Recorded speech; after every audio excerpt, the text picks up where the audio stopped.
Today is Tuesday, March 25th, 2025. This is Quick Start from CBN News. I'm Dan Andros. After 286 days in space, Barry Butch Wilmore is back. He talked to CBN about his faith and more. We'll have that top story and others on today's podcast, where we bring you news from a Christian perspective. Don't forget to subscribe and leave a rating, all that good stuff. You can email us as well, quickstartpodcast@cbn.org. That's our email address, right to our inbox. quickstartpodcast@cbn.org. We'd love to hear from you. We're so glad you're here with us. We're here getting through the news of the Cray each and every weekday, bright and early. And with me today, CBN's Billy Hallowell and Trey Gons Phillips. And on the focus, Trey, we're going to be looking at Greg Laurie weighing in on this Disney live-action Snow White and why it's flailing at the box office. Yeah, he had an interesting take that tied back to faith and the original story from the Brothers Grimm. All right, we'll take a look at that on the focus story. Looking forward to that. On the main thing, Billy, you caught up with Jennie Allen. Yes. Yeah, really interesting hearing her talk through revival and what it's been like to experience it. All right, looking forward to that conversation there. Coming up on the main thing. The news in 90 is coming up next here, right after this. It's Holy Week in Jerusalem, and the city is restless. The people of Israel welcome Jesus as king, his followers ready for revolution.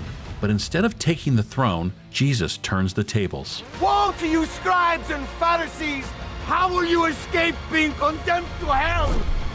Experience Holy Week like never before. What have you done? Coming soon to theaters, The Chosen, Last Supper. Get your tickets now. And the House Judiciary Committee will hold hearings next week on federal judges issuing nationwide injunctions against Trump administration policies. Chairman Jim Jordan confirmed the move as Republicans accuse activist judges, quote unquote, of obstructing the president's efforts, particularly immigration enforcement. A bill from Representative Darrell Issa aims to strip district judges of their power to issue national rulings. Some conservatives are pushing impeachment, especially of Judge James Boasberg, who blocked Trump's use of the Alien Enemies Act to deport Venezuelan gang members.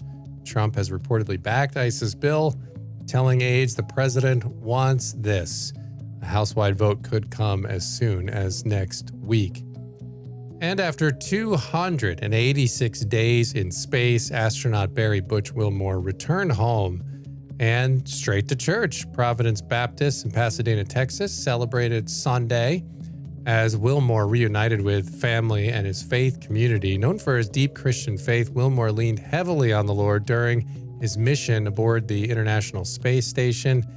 He said, "My feeling on all of this goes back to my faith. It's bound in my Lord and Savior, Jesus Christ." Those are just some of today's top headlines. You can check out those stories and more over at cbnnews.com. I'd encourage you to check out Paul Petit's interview. He went there, witnessed that church service. I mean, pretty cool moment. It's just insane to think that they were trapped up there for the better part of a year when they were only supposed to be there 8 days. And it kind of fell off the radar. People just stopped talking about it. We have these people trapped up there in space. I mean, it was just insane. And honestly, I don't know what kind of resources they had there. Obviously, they were prepared and they were able to get some things up there. But the fact that they made it that long feels like a minor miracle that they were able to actually survive up there. And then it's great to hear Barry's faith here in the midst of all this. Yeah, it is. What a weird story. I feel like we're in the era of weird stories all the time that are just true. And so we're like living them. And it's like, we're in a simulation. What's going to happen next? Oh, 2 people will be trapped in space for 9 months. It is a weird time. But yeah, it is. You do wonder the effect on the human body and all that over time. I mean, there's so many interesting elements to the case. But the cool thing is seeing people glorify the Lord, even in the midst of obviously a very uncomfortable circumstance. I'm upset when my Starbucks is too lukewarm and these people were trapped in space. So puts it in perspective. Yeah, I think it's also fascinating to look and see just the physical changes that these astronauts go through being stuck in space for a period of time. Like seeing the side-by-side pictures of, I forget the female astronaut's name, But she had black hair when she went into space and came back less than a year later as a head of full of gray hair. So, and then one of the Kelly brothers, right, that went into space, he came back shorter than the other one after having been in space for a longer period of time. So, yeah, I just think those the physical changes that your body goes through is incredible, and then also thinking about the psychological, ramifications of I'm in space and I have no idea if or when I'm coming home or how I'm going to come home. That has got to be a jarring experience to go through. Yeah, for sure. And your faith obviously has to play a Yeah, huge part totally. in that. And it seems like it did for Barry Wilmore there, given all the comments that he had. And it's great to see that he was able to keep a level head, like all of them, able to keep a level head and not basically go insane, which I would think a lot of people would, trapped up in a little compartment like that up in space. I mean, it had to be a trying time, but I definitely encourage you to go check out that story over on cbnnews.com. We'll put the link in the description of this podcast episode just to make it easy to check it out. But definitely a very cool story in the midst of all of these crazy ones, as you were talking about, Billy. It is the news of the cray, as we like to often refer to it for a reason. There is some craziness going on a day-to-day basis. Her Yeah, go name, ahead. by the way, is Anita Williams. I just looked that up. Got it. All right, we're going to head to the focus story now. And this Snow White movie is kind of flailing around at the box office. I think it made 40 or 50 million, somewhere in that neighborhood, but they were hoping for 100 plus million because it cost, I think, $250 million to make this thing. So they need to make the money back.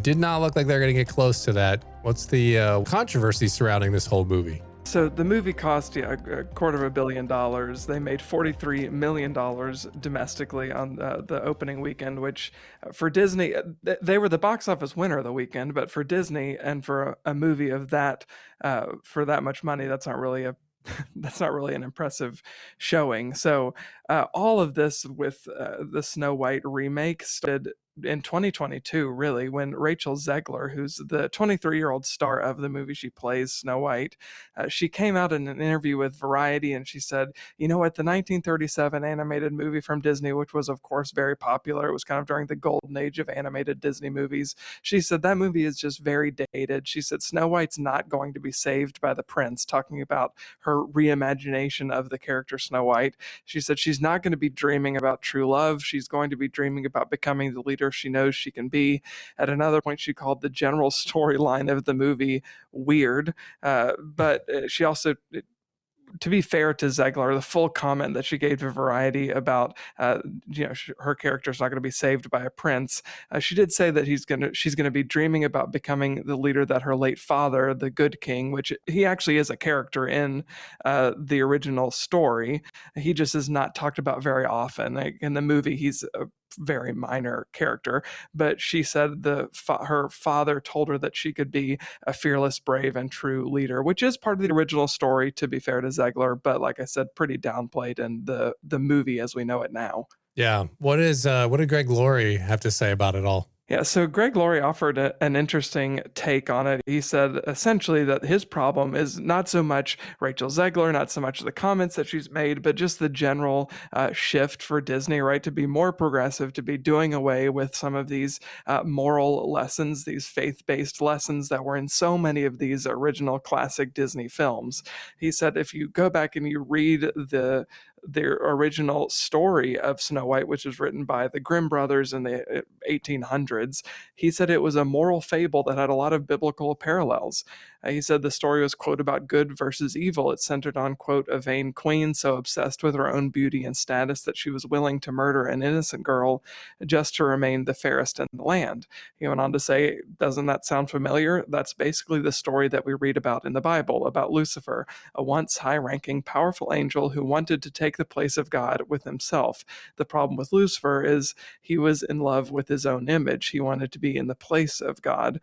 So he said, essentially, Laurie said that Disney had a really great moral allegory that was rooted in scripture, and they did away with it completely, all in the name of being more woke and being more progressive. And he's argued really that that's why the film is not going to do well in the box office. So are there any redemptive threads still in the movie? I mean, we heard these interviews. It sounds conspicuous and it sounds ominous that, oh, it's going to be filled with all this woke stuff. Are there any, did they completely butcher this thing, or is there anything left in there that we would recognize? So I was reading some Christian commentaries, some reviews of the movie in both directions. Some who are really critical, kind of like Laurie, and then others who had a bit of a different take. And one of the others that I came across, and I have not seen the movie yet, in full disclosure, but I've read a lot about it, read the synopsis, and read several reviews. And one person's commentary and perspective said that I think the movie actually does have a redemptive story in it that still could have some roots in Christianity and in faith, because Snow White's father was the good king and has a bit of a larger role in this movie than he did in the 1937 animated movie, and said that the good king could be seen as an allegory for Jesus. When Snow White is brought out of her deep sleep after receiving a true love's kiss, Snow White then, according to this perspective, becomes a representative for her father, like an ambassador for the good king, and is then able to confront the evil queen with the strength that was imbued in her by her father. So that is one potential positive view that you can take out of this movie, one redemptive thread that can be seen in the movie. But again, I think a lot of the criticism is Disney has had a target on its back, right? They've put it there. They've been willing to go down the LGBTQ route. They've been willing to go down the woke route, and they have done absolutely nothing to convince people that they see the criticism that they're facing, that they are wanting to change, even though they continue to put out flop after flop after flop. So I think this was just kind of like the latest nail in the coffin. Like Rachel Zegler, she's very progressive, pretty woke, and she has come out and is towing that line, and I think that that's really why the movie's not doing that well. Yeah, I mean, you just think that, okay, Disney, like you said, people are on high alert that they are woke and that they're injecting all of these woke agendas into their films. And so when you have half or even way more of the country on high alert for this stuff, you cannot have the lead actress going around saying these things, because it doesn't even matter if it ends up being sort of only part of the film or moments of the film. That's the narrative surrounding the film, and people have a lot of content choices these days. And if you're going to turn off the people who loved the original Snow White, I don't know how you're going to attract a whole bunch of random new people. I mean, I think we've seen that laying your all your hopes and dreams on the woke agenda isn't necessarily the best idea when you're trying to make a profitable film. Certainly Disney has found that out the hard way, and you just wonder, when in the world is Disney going to say enough is enough on this? And it looks like they reined her back in a little bit, because she did do a later interview, I think on Good Morning America, talking about how she's just so honored to play in this classic, movie, and had only positive things to say. So, I mean, these are, $250 million to make a film is not small potatoes, even for Disney. So you can't be messing around with this stuff. And I think at some point, Disney, you wonder if they're going to draw the line at some point, if they haven't already. Well, I think they have. I mean, they apparently have this Christian, character, that this kid who prays in a movie now. Like, it's like the pendulum is swinging back, and I think they're realizing they're not stupid. At some point, they know that this is damaging. But the problem is, how much do you damage a brand? Most brands never get to the level of what Disney is and has become, where everybody loved them, everybody knew them, they had this connection to every childhood. They have decimated that beyond belief, and they've gone too far. So they're never going to fully recoup what they've lost, in my view. Yeah, well, I think some of the criticism too that's fair is they keep recreating these movies, right? These classic films that have these classic stories that were already written by many of them authors who are no longer alive. And it's like, well, let me just reimagine this in a woke and progressive way. If you want to remake it, whatever, but stay true to the author's original intent. Don't try to recreate it in a woke person's image, right? This is ridiculous. If you want to tell a different story, have at it. Go ahead, be creative, create a new story, but don't take somebody else's creation and superimpose woke theology, which is what it is, on top of it. Yeah, and completely butcher it and destroy the legacy that whoever the original writers of the story and the movie were. And and it's clearly not translating at the box office. So we'll see how that one continues to play out. And if you have seen it, if you did go and see Snow White, let us know. Let us know what you thought. You're a big Snow White fan, and you said, I can't help it. I'm going to go check it out because I'll do any. It's sort of like me with Star Wars. Like, even when I know the woke things are happening in there, I'm like, all right, I heard they injected some stuff in there, but I like Star Wars, so I'm going to go see it. If that's you with Snow White, go ahead and email us, quickstartpodcast@cbn.org. Love to hear from you, hear from your thoughts, and see what you thought of it. So appreciate you bringing that one to the podcast today, Trey. And our conversation with Jennie Allen's coming up in 30 seconds. Let me tell you, the God's gonna cut you. It's Holy Week in Jerusalem.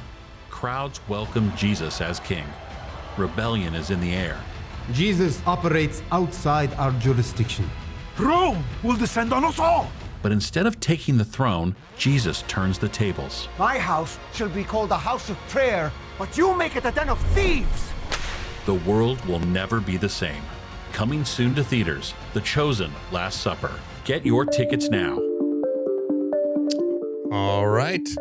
That's going to lead us into the main thing now. And as we were saying, speaker and author Jennie Allen has had a front row seat to revival, and her powerful role in helping spread the gospel to new generations all started with a dream. She joined Billy for today's main thing.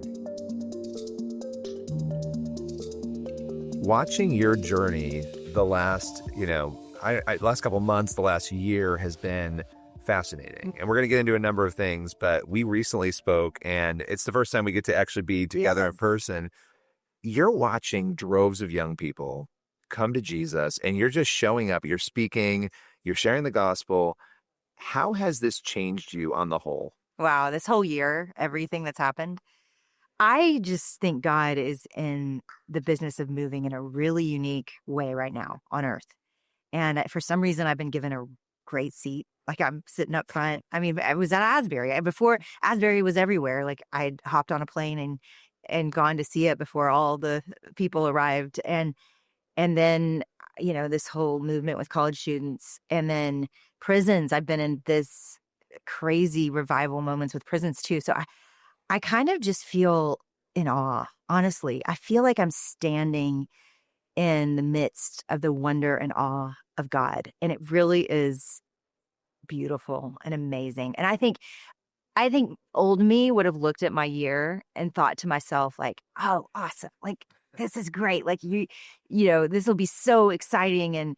And I don't feel that way. I feel very grounded. I feel humbled. I just feel like my belief in God is stronger than it's ever been, because he's just, I see him everywhere. And you're just showing up. I mean, you have shown up to do, and we were just talking about this off camera. Yeah. You've shown up to do what God called you to do. And I think a lot of us struggle with that sometimes. Yeah. Could you have ever imagined that it would be this? I mean, the past year, you were just on a campus, a number of campuses, but one of them, you had 7,000 kids show up, a couple thousand embracing Jesus. Yeah. I mean, what does that feel like? Yeah. I think about what I've learned, I guess, in the midst of it is just say yes. Just say yes. I really do think it's probably my only qualification. Just showing up and saying yes. I really do. I just have said yes. And I think with Gather and all of the risk that contained for me, I just think he has been so faithful. And I've just learned, like, it's the life we want. We want to be on this adventure. We want to be, for me, it feels like I'm Lucy on the back of a lion, like Aslan, and we're riding through Narnia, and I don't know what's coming. And it is certainly sometimes terrifying, but I love this. I think we are all, I don't think I'm special.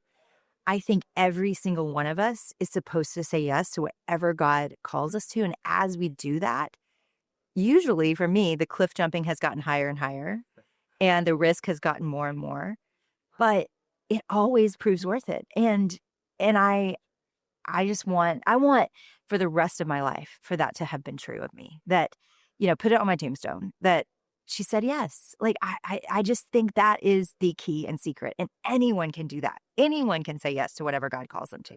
Well, it's not about us. And that's the Yeah. we get really, as human beings. I mean, I do this all the time. You think about, okay, well, how does this benefit me? Or how can I grow my, platform or whatever? It's not about that, though. And saying yes is sort of admitting it's not about No, I would say, in fact, most of the decisions I've made in the last few years, at least at the beginning, have felt like the opposite. I mean, certainly now, those things, a lot of those things have gone viral and been shared.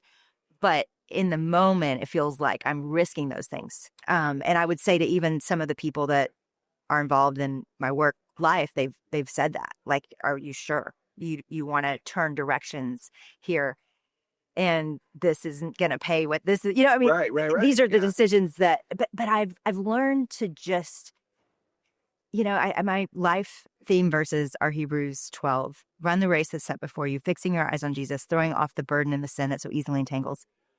And I'm just done with making decisions based on what the world thinks. I just want, we either live for this world or we live for heaven. I don't think it's really hard to do both. I don't know many people that do both. And so my mode has really shifted where I'm like, I'm going to do what you say. And honestly, at some point, and many points in the past, doing what he says has cost things. So I don't want it to seem like, oh, if you obey God, then all these things are going to. It's not easy. I mean, no, it's not easy. Yeah, and I think even in that, it's like I think perhaps he's more after me being sanctified in it all and trusting him more and depending on him more than it is about all of these big things. I really think, he would do that. He would take me out to the edge, and just to teach me I can trust him. Well, and the example you're setting in the process of this, I think, is for other people to say yes, for other people to see, okay, if I show up, what can God do, right? Yeah. If I show up for him, and that's what you're seeing again and again and again.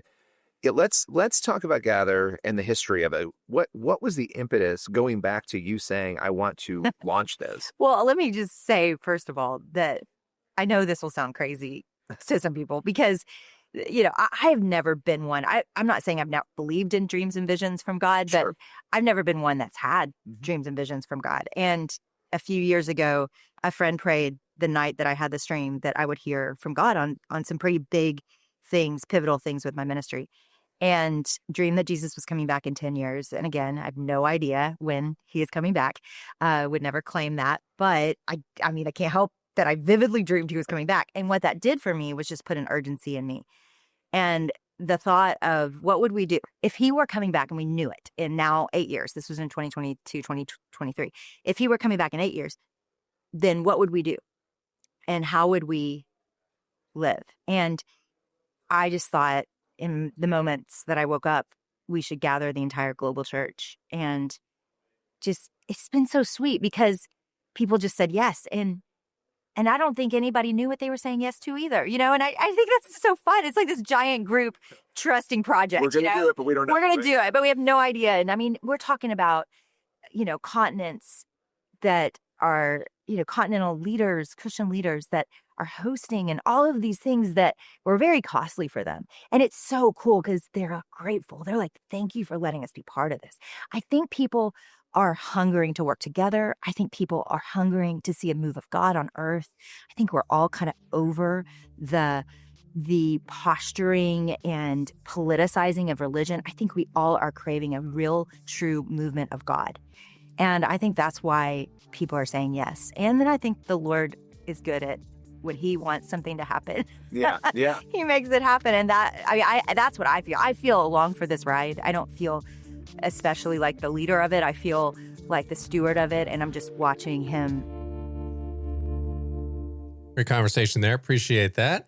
That's going to leave us with time for one last thing. So the scripture we have today, Psalm 51:10, create in me a clean heart, O God, and renew a right spirit within me. Good message for every day of the week. Yeah, 100%. I think that's like back to basics, right? What we need to be prioritizing as Christians. Good spot to leave it there on this Tuesday edition of the Quick Start Podcast. As always, make sure you're heading on over to cbnnews.com and faithwire.com for more news from a Christian perspective. And Lord willing, and that creek don't rise up on us. We'll be back here tomorrow with more. God bless. Enjoy the rest of your Tuesday.